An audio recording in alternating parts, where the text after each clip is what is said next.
Dude, that looks incredible. What's going on, guys? So in today's video, we're going to be installing a very controversial modification on the Sierra. Probably one of the most heavily debated modifications that there is, that being a cold air intake. And in this case, we went with the Volant Performance high flow cold air intake. There's going to be two different people on this topic.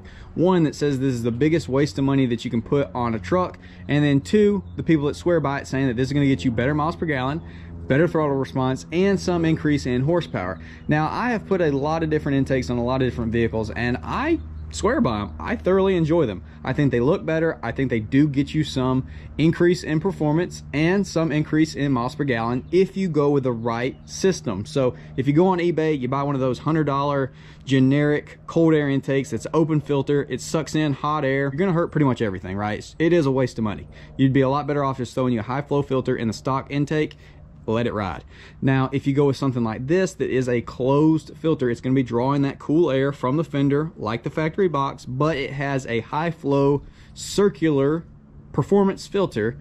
You're going to get those increases, you're going to get those performance benefits. I always buy them. I think they look better, they perform better.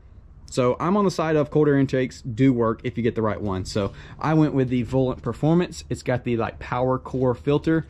I think it's gonna do great. I think it's gonna perform great and look great. So let's go ahead and crack this baby open, get the install started. All right, we wanna start off by removing our negative terminal, just precautionary, and it'll kind of let the truck forget what it's known, so that when we crank it back up after the install, it's gonna relearn everything and do any adjusting from the increased airflow that it might need to. Let's go ahead and take the factory system off. I think all we're gonna need is a 5/16. Let's go ahead and pop these clamps off.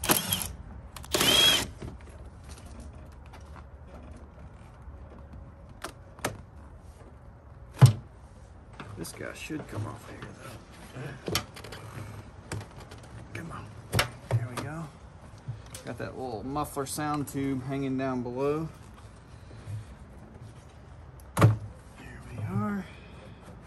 Move this guy up out of here. Sensor off. Push that in.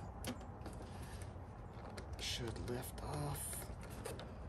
Don't want to break it. These things can definitely get very brittle. Push it down. There we go. I just. Okay. Yeah, I think it's just got some. There we go. Okay. We didn't even have to take that off. Nice. Now I'm going to take a couple minutes to go through here, clean all this out, clean our throttle body, just, you know, touch it up real quick while we got it all open. Now you need a 10 mil to take this bottom tray out. There we go. Thank you for your purchase, Volant Performance. Cool. So let's hope it is as easy to go in as that one was to come out. There's our power core filter. Obviously we got the plexi lid, so you'll be able to see that. Oh, our tube. Gently place that right there. Thank goodness that we have everything needed for the install. But yeah, there she is. Let's go ahead and take this lid off so we can get everything out from the inside. Just make sure you don't lose your little rubber washers. Right.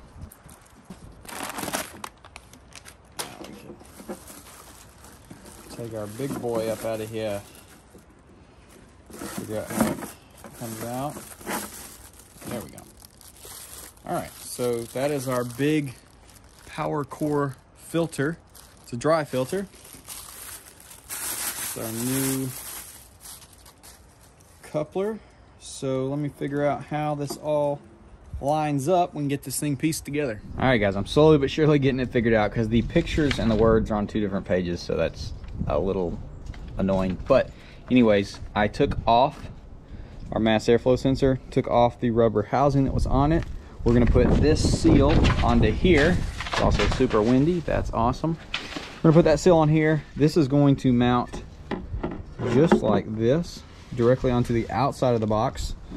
With this facing in, we will then put that other seal that's right there on the inside, and then we will mount this cone. You see the screw holes like this. It's nice and flush right there on the mouth.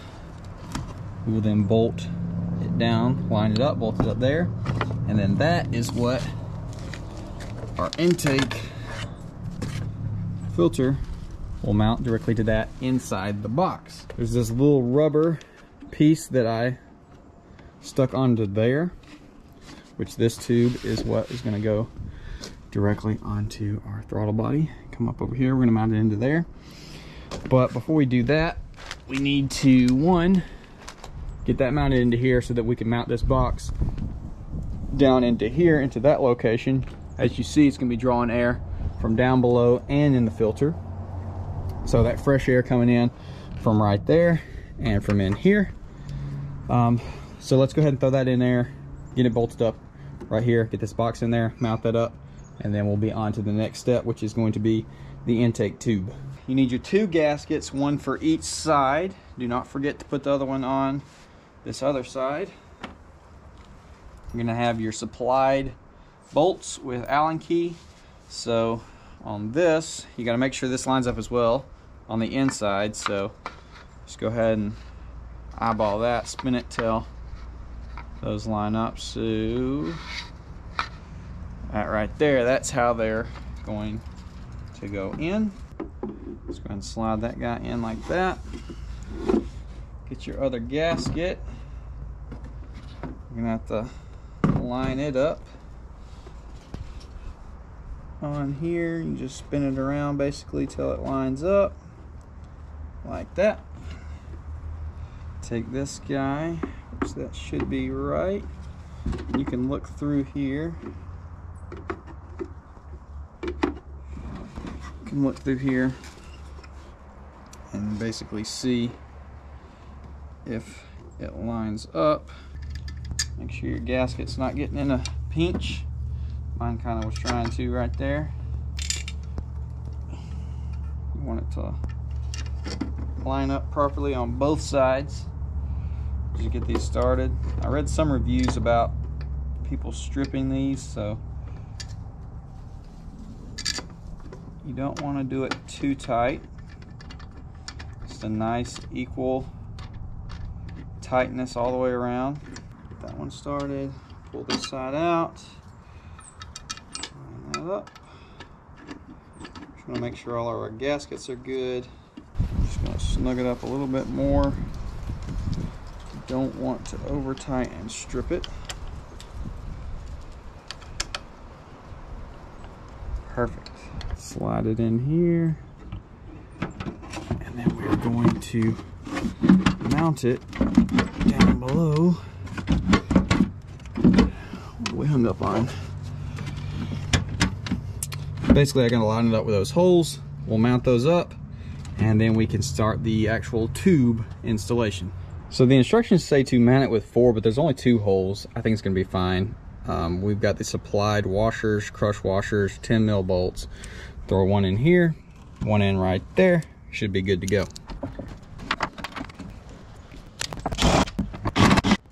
Got those 2 bolts in here. She ain't going nowhere. So they're saying that this coupler is supposed to go over the intake tube and the mass airflow sensor, even though it is way smaller. It's been sitting out in the freezing cold. I'm gonna try to sit it in front of this heater, get a little more pliable. Got some lubricant we can throw on there as well. Hopefully get it over there without too much of a fight.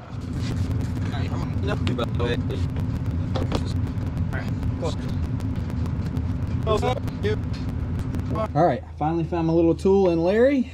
He was hiding forever. Got a little bit of heat on this thing, and we're gonna hopefully, let's use this, get right on up.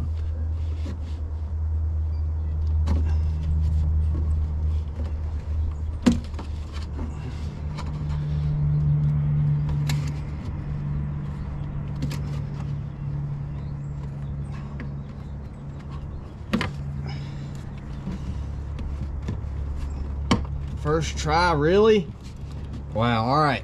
Now you know. Get you a little plastic tool, put your little heat on there. Don't spend 30 minutes trying to be dumb like me manhandling the thing.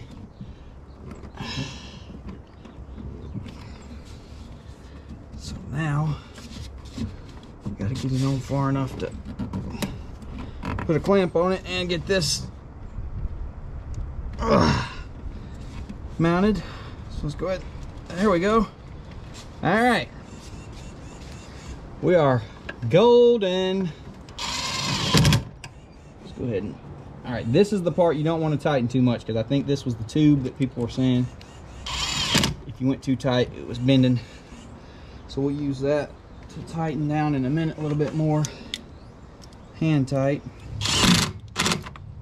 Off we go. Like a daggone slip and slide. Let's go ahead and install our filter. Put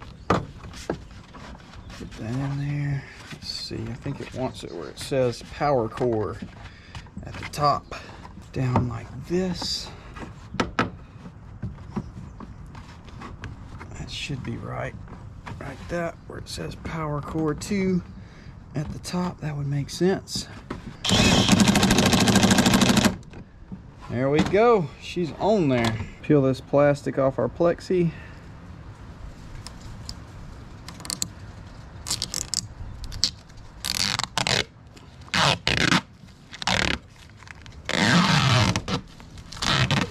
Try your best not to touch it on the inside. Let's get our shapes correct. Oh, that looks sick. It's like a smoked plexi. That looks wicked.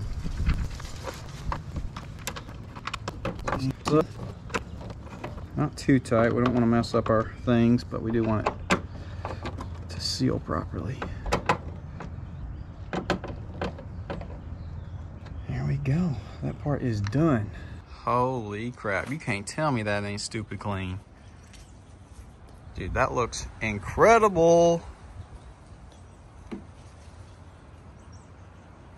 So I went with this intake for the good reviews and for the look. I knew this was gonna look amazing, and I am glad I did. So now it is time to crank it up, go for a drive, let it learn its new intake, and then I will catch up with y'all with a drive and a review on what I think it did. Throw your negative terminal back on as well. You really can't forget that, because when you go to crank it, it ain't gonna crank.